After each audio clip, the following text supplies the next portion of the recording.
In the meantime, President Bola Tinubu has congratulated the Nigerian National Petroleum Company Limited on the successful revitalisation of the Port Harcourt Refinery.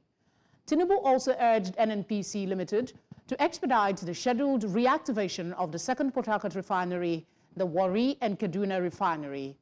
This is according to a press release by the Special Advisor to the President on Information and Strategy, Bayo Anonuga, on Tuesday, made available to journalists in Abuja.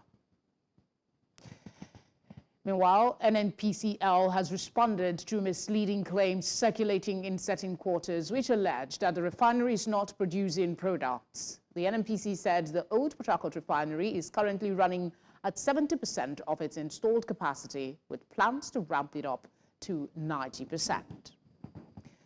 Joining us now to discuss this development is economic analyst Femi Oladehin. Femi, thank you for joining us. What are the broader economic implications of this successful operation of the Port Harcourt Refinery for Nigeria oil and gas sector? Yeah, so thank you for having me on the show. I was one of the skeptics. I mean, I'd been front and center of challenging the NNPC to get these refineries working, having worked on that project a few years ago. And it sounds like exciting times for the Nigerian, consumer, bearing in mind that we have a situation where today we have two refineries producing at the same time. The implication of that is obviously first and foremost, there is the positive news in terms of supply. Whether you like it or not, there's still queues on the road, which are driven by a lack of supply.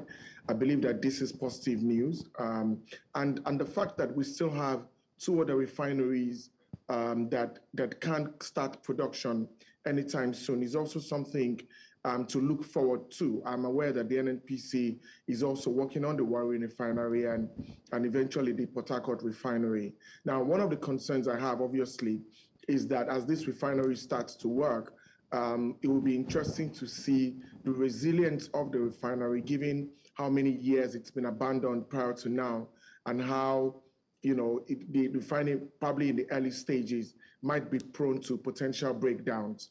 But that's something we have to put our eyes out for to see how that impacts on its ability to continue to supply to the Nigerian market. I'm tempted to ask if this expedited action for some might have been triggered by the controversy in the oil sector. But I'll rather ask, what role do you expect this refinery to play in stabilizing Nigeria's fuel supply chain, especially in light of the recent fuel shortages? So this is quite important. One of the biggest challenges we've always had has been the consistency of supply. Consistency means that even for the marketers, they're able to plan. And if the refineries are working and producing in short order, what will happen is that marketers will be able to plan. There's the risk we used to have before of people hoarding products simply because they're not guaranteed supply.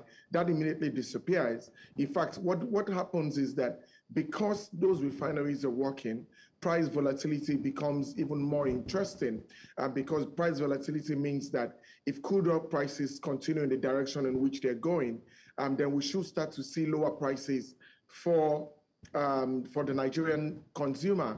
And so for us as a nation, this has to be positive.